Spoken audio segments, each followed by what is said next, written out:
e aprendemos primeiro de que forma é que nós devemos de expor a participar, porque eles de facto têm que treinar de muito cedo a participação, a decisão, e nós é que ainda não estamos preparados para pôr isso em marcha, não são eles, que eles naturalmente para o seu desenvolvimento vão ter sempre esse problema, terão sempre uma etapa que sabem menos que uma etapa a seguinte, portanto não, essa questão não se põe dessa forma. Eu penso é que nós é que temos que treinar isso e aí eu acho que tem que começar as associações de pré-escolar daqui a pouco, porque, ou seja, estou a falar isso no sentido figurado, mas quer dizer, as crianças de facto têm que treinar, nós é que temos que treiná-las para a participação. Temos que lhes dar a informação correta para eles perceberem o que está em causa, temos que lhes dar espaço para elas terem momentos de interação, temos que lhes dar voz quando elas decidem qualquer coisa. Se as etapas todas falharem, depois o resto traduz-se numa participação que não é real, que é fictícia. A questão da disciplina de desenvolvimento pessoal, que é mais ou menos qualquer coisa como a preparação para a vida adulta, eu penso que é essencial que nós a façamos. Mais uma vez, eu penso que é um problema de nós não sabemos fazer. Mas eles precisam dela e precisam cada vez mais dela. Nós ainda não sabemos fazer, mas temos que saber, é para aí que nós temos que ir, sem dúvida. Eu começaria por dizer que Salazar ainda anda aí. Não é por acaso que nós tivemos 40 ou 50 anos de um país onde era proibido reunir, onde participar era qualquer coisa que era mais ou menos pornográfico. Havia quem tratava e bem dos nossos problemas e, portanto, nós cometíamos estar descansados. E eu lembro perfeitamente que, a seguir ao 25 de Abril, ninguém sabia estar numa reunião, dirigir uma reunião, teria aqui algumas histórias interessantes para contar, mas a verdade é que nós não sabemos, porque, entretanto, ainda não aprendemos. E nós vemos reuniões, ainda há tempos estive numa reunião em que alguém dizia assim: se lá onde eu trabalhava houvesse uma reunião destas, e corríamos à pedrada. Ora bem, o que é que eu ia dizer? Eu queria começar por dizer que, pensando como é que eu havia de intervir aqui, eu optei por esta modalidade de intervenção. Se calhar era preferível, gostaria mais de dar, ao contrário, bons exemplos de boas coisas, mas eu procurei, pelo contrário, pôr o dedo na ferida, porque acho que é importante, ponto final, optei fazer assim.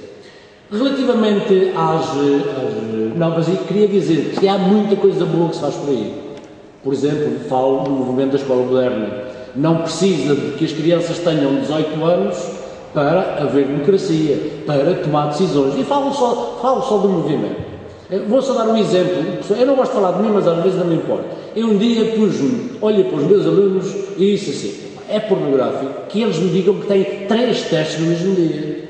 Mas, no fundo, eles dizem assim: mas porquê é que vocês não refilam? Ninguém nos ouve. E eu percebi que havia uma relação entre mim e eles, em que eu dizia assim: o teste é dia tal. E eles calavam, porque mandava eu e eles diziam assim: a partir de agora são os meus alunos que marcam o teste. É evidente que eles não estão habituados a marcar o teste. Mas se vocês é que têm que gerir a vossa agenda, há regras dentro das quais eu tenho que tomar a decisão. As regras são as mesmas para mim e para vocês. Vocês é que tomam. Vocês tomam a decisão de marcar o teste, mas só eu é que os desmarco. Só os desmarco quando houver uma boa razão, entre aspas, a requerimento vosso. Porque a partir do momento em que está marcado, o teste é naquele dia e naquela hora.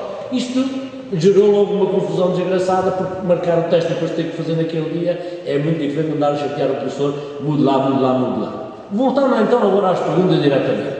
Concordas, não concordas? Eu concordo com tudo aquilo que é bom.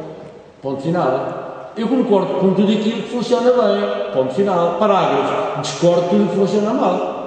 É evidente que discordo completamente, até explicar já. Discordo dos alunos estarem no conceito pedagógico sem está lá só a forma do corpo, porque assim toda a gente fica descansada porque eles estão a participar. Mentira. Portanto, é toda uma deseducação ativa e toda a gente fica descansada porque a lei é cumprida sem ser cumprida de maneira nenhuma. Portanto, discordo disso. Agora, discordo de os alunos poderem participar ativamente? Não discordo de maneira nenhuma. Só que eu ainda também andei por lá vários anos e nunca encontrei, digamos, nenhum aluno que regularmente participasse, até porque as pessoas não deixavam. Como, aliás, também encontro muitos professores que não participam no Conselho de Agora, só assinam a folha, porque estão lá, corpo presente da mesma maneira que os alunos. Ora, se os próprios professores, que são adultos, não estão em condições de, porque é que os jovens de 18 anos, 16 anos, ou às vezes 15 anos, onde está? Se calhar essa é uma modalidade que foi inventada para toda a gente estar descansada sem que nada aconteça. Mas é possível haver formas dos alunos participarem. Eu conheço escolas onde, antes do 25 de Abril, os alunos participavam muito ativamente e tomavam, digamos, decisões. Eu lembro-me um dia assistir, foi na minha terra, ou melhor, era uma escola da minha terra, é que era onde eu assentei praça com o professor, passavam uns anos, era considerada na altura uma das melhores escolas do país, Escola Preparatória Dom Miguel de Almeida. Eu lembro-me de, em Porto Alegre, assistir a um espetáculo de fantoches pelos alunos da Escola Preparatória Dom Miguel de Almeida. Fui ver, que era da minha terra. Eles chegaram, sozinhos de cachorros, como é que é? Quinto e sexto ano, hoje, montaram o espetáculo, atuaram, sozinhos, sem professores, desmontaram o espetáculo, enrolaram outra vez e foram-se embora. Cachorros de 10, 11, 12 anos, por aí assim, é possível, eu vi, certo? Se calhar hoje é impossível. Porquê? Porque naquela altura havia, digamos, a ditadura, mas havia professores que trabalhavam de um certo modo para aqueles alunos. Eu tive todo o gosto, mais tarde, ser a minha primeira escola de professores, estive lá um ano ou dois, não interessa. Portanto, é possível fazer coisas, e há coisas muito bem feitas, coisas que eu encontro por aí. Se calhar merece a pena nós fazermos outro encontro qualquer, ou fazermos até um livro, ou um programa de rádio ou de televisão, sobre essas boas práticas. Curiosamente, não se vê muito falar disso. Por exemplo, educação sexual. Concordamos ou discordamos? Não temos que concordar nem discordar. Não é possível não fazer educação sexual. Naquela escola, onde as meninas entravam por umas escadas e os rapazes por outras, onde havia um pátio para rapazes e para raparigas, estou a falar de escolas que eu vi, onde o diretor vinha ao microfone, porque o pátio das raparigas era mesmo por baixo do gabinete dele: suas cabras, estejam caladas, vão fazer barulho. Isto é educação sexual.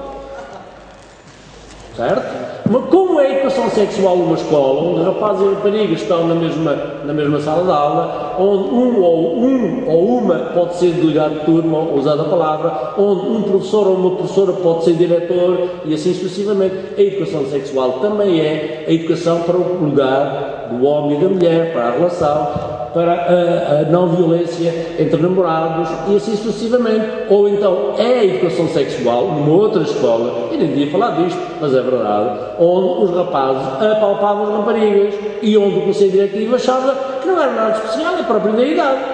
Isto é educação sexual. Porque educar é ajudar a dar forma, e a forma ganha-se pela vida que se leva. E assim também para a disciplina de educação para a cidadania.